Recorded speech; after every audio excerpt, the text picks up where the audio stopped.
Right. Okay okay okay Suryanarayana Raju garu, okay మీ point అర్థమైంది సూర్యనారాయణ రాజు గారు. జైకర్ గారు కంటిన్యూ. జైకర్ గారు. సార్ ఇక్కడ నేను ఈ మస్తాన్ రావు గారితో ఒక విషయంలో ఏకీభవిస్తానేమో గానీ ఆయన చేసినటువంటి వ్యాఖ్యలు కొన్ని వ్యాఖ్యలను మాత్రం నేను తీవ్రంగా ఖండిస్తాను. ఎందుకంటే ఆయన మోడీని విమర్శించకుండా, బీజేపీని విమర్శించకుండా రాహుల్ గాంధీని విమర్శించాడని ఆయన చాలా సర్కాస్టిక్ గా మాట్లాడుతున్నారు.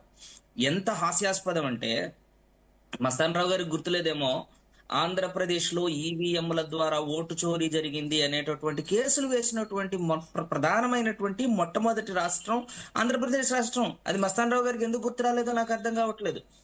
అసలు రెండో విషయం ఏంటంటే, అసలు రాహుల్ గాంధీని విమర్శించినటువంటి జగన్మోహన్ రెడ్డి గారు రాహుల్ గాంధీని ఏమని విమర్శించారండి?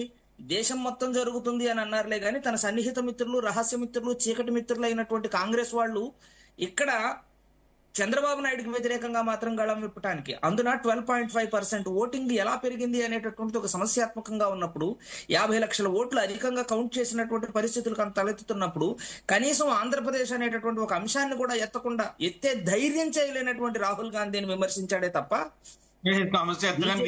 బీజేపీని కానీ విజయ్ కుమార్ గారు ప్లీజ్ ఇంటరప్షన్ వద్దు. విజయ్ కుమార్ గారు ప్లీజ్ ఇంటరప్షన్ వద్దు. విజయ్ కుమార్ గారు కంటిన్యూ జయకర్ గారు కంటిన్యూ. మీరు కూడా సంయమనం పాటించాలి. కంటిన్యూ జయకర్ గారు ప్లీజ్ జయకర్ గారు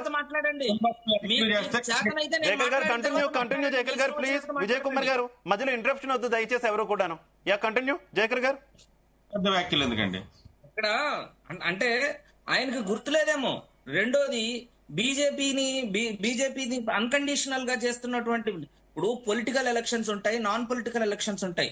ఇక్కడ జరుగుతున్నటువంటి అందున వీళ్ళకి ఎవరికన్నా గుర్తుందో గుర్తులేదో గానీ అమిత్ షా ఒక కాంక్లేవ్ లో మాట్లాడుతూ చెప్పాడు, ఆయన వాళ్ళు ప్రతిదానికి బీజేపీ వాళ్ళకి వైఎస్ఆర్సీపీ వాళ్ళు సపోర్ట్ చేశారు కదా అని అంటే, హీ డిక్లేర్డ్ దట్ చాలా క్లియర్ గా చెప్పాడు. వాళ్ళు సమర్థించడమే కాదు వ్యతిరేకించిన బిల్లులు కూడా 3 ఉన్నాయి అన్నాడు. అట్లాగే ఇప్పుడు కూడా ఇప్పటికీ కూడా జగన్మోహన్ రెడ్డి గారు వక్ఫ్ బిల్లుకి, ముస్లింల యొక్క బాధలు ఇబ్బందులు గమనించినటువంటి జగన్మోహన్ రెడ్డి గారు దానికి వ్యతిరేకంగా వక్ఫ్ సవరణ బిల్లుకి వ్యతిరేకంగా చేశారు. ఖచ్చితంగా వ్యతిరేకిస్తారు. మీకు ఇంకో విషయం నేను చెప్పేది ఏంటంటే, అధికారంలో ఉన్నప్పుడు వ్యతిరేకించిన బిల్లులు ఏమున్నాయి చెప్పండి పోనీ జయకర్ గారు. అధికారంలో ఉన్నప్పుడు ఏ బిల్లులు వ్యతిరేకించారు? లేవు, ఏమీ లేవు సార్. అన్ని అన్కండిషన్ తలకాయ ఉంచుకోవడమే. తలకాయ ఉంచినటువంటి సమస్యలు లేవండి.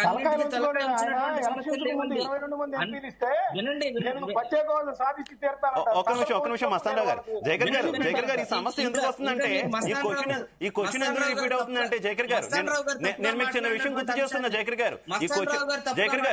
గారు నేను ఈ క్వశ్చన్ ఎందుకు పదే వస్తుందంటే, ఈ ప్రశ్న మీకు పదే ఎందుకు వస్తుందంటే, ఎన్నికల సమయంలో జగన్మోహన్ రెడ్డి గారు ఇచ్చిన స్టేట్మెంట్, నాకు గనక పూర్తి స్థాయిలో ఎంపీల మద్దతు ఉంటే నేను ఖచ్చితంగా కూడా దాన్ని సద్వినియోగం చేసుకుంటా. ఏ రకంగా సద్వినియోగం చేసుకుంటా? రాష్ట్రానికి రావాల్సిన హక్కులు సాధించడం కోసం, ముఖ్యంగా ప్రత్యేక హోదా లాంటివి సాధించడానికి అని చెప్పి ఆయన ఇచ్చిన స్టేట్మెంట్ వల్ల ఇదంతా వస్తున్నటువంటి ప్రశ్న. అన్ని బిల్లులకి మద్దతు ఇచ్చి ఏం సాధించారు రాష్ట్రానికి? అన్ని బిల్లులకు మద్దతు ఇచ్చి ఏం సాధించారు రాష్ట్రానికి మీరు అధికారంలో ఉన్నప్పుడు అనేది క్వశ్చన్ రైజ్ అవుతుంది. కంటిన్యూ జయకర్ గారు.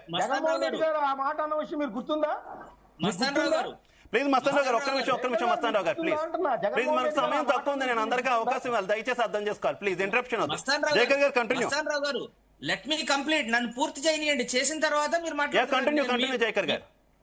మీతో విభేదించి మిమ్మల్ని వ్యతిరేకించేటటువంటి అంశమే అది. జగన్మోహన్ రెడ్డి గారు ఒక్కళ్ళు మాత్రమే ఆయన అధికారంలో ఉండగా మీకు మాకు రాజకీయ పరమైనటువంటి ఏ విధమైనటువంటి లాలూచీలు ఇంకో రకమైనవి ఉండవు. మీకు మాకు మరో రకమైన సంబంధ బాంధవ్యాలు ఉండవు. మీకు మాకు ప్రభుత్వ పరమైనటువంటి సంబంధ బాంధవ్యాలు మాత్రమే ఉంటాయి. కాబట్టి మాకు విశాఖపట్నం రైల్వే జోన్ విషయం గాని, విశాఖపట్నం స్టీల్ ప్లాంట్ విషయం గాని, మాకు రావాల్సినటువంటి ప్రత్యేక హోదా విషయం గాని మాకు తేల్చి చెప్పండి, మాకు ఖచ్చితంగా హోదాను ప్రసాదించండి అని నరేంద్ర మోడీ గారు విశాఖపట్నం వచ్చినప్పుడు సభా సందర్భంగా కొన్ని లక్షల మంది సమక్షంలో అడిగినటువంటి జగన్మోహన్ రెడ్డి గారేమో మీకు కనపడరు. మీరు రహస్యంగా సమర్థిస్తున్నటువంటి టీడీపీ మాత్రం మీకు అంటే టీడీపీ చంద్రబాబు నాయుడు గారు అన్యాయం చేశారని చెప్పాం మేము. చంద్రబాబు నాయుడు గారు కూడా అన్యాయం చేశారని చెప్పా, మీరు వినలేదేమో. చెప్పారు మీరు వినలేదు. కానీ- మీరు మనసులో మస్తాన్ రావు పెట్టుకున్నారు. గారు, మీరు. మస్తాన్ మీరు రావు గారు, జగన్మోహన్ రెడ్డి మీరు గారి చాలా- జాగ్రత్తని, ఆహా. జగన్మోహన్ రెడ్డి మస్తాన్ గారి రావు గారు, అసమర్థతని, మస్తాన్ రావు గారు, మీరు అసమర్థతని సమర్థిస్తున్నారు మీరు. మీ- జగన్మోహన్ రెడ్డి అసమర్థుడు ఆ విషయంలో.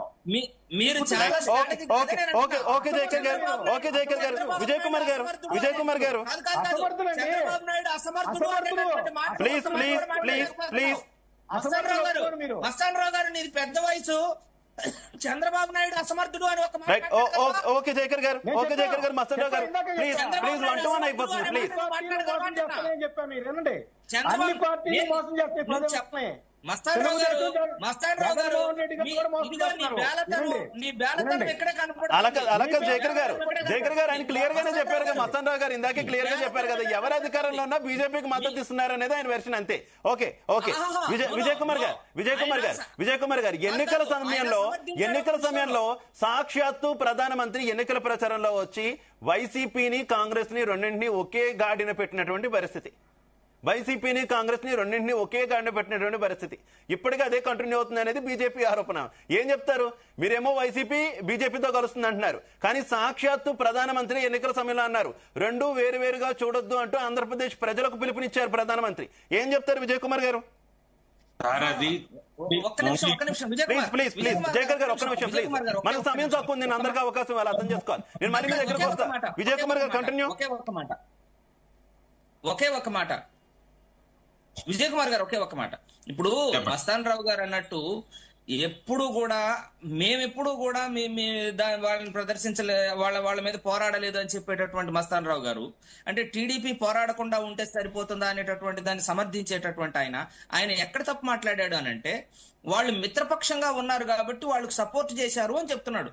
అసలు నిజానికి 2019కి 24కి మధ్యలో బీజేపీతో అసలు మిత్రపక్షమే కాదు టీడీపీ, కానీ చేతులు ఎత్తేసింది కదా. కానీ ప్రతిదానికి support చేసింది కదా. ఓకే జయకర్ గారు, విజయ్ కుమార్ గారు కంటిన్యూ, విజయ్ కుమార్ గారు కంటిన్యూ. అది మస్తాన్ రావు గారికి కనపడట్లేదా? ప్లీజ్ జయకర్ గారు, మనకి వైసీపీ నుంచి ఇద్దరు గెస్టులు ఉన్నారు, నేను ఇద్దరికి అవకాశం ఇవ్వాలి, మీ ఇద్దరికి అవకాశం ఇస్తే మిగిలిన పార్టీలకు నాకు అవకాశం తగ్గిపోతుంది, దయచేసి అర్థం చేసుకోవాలి. యా విజయ్ కుమార్ గారు కంటిన్యూ. జేకేఆర్ గారు చెప్పింది విశాఖపట్నంలో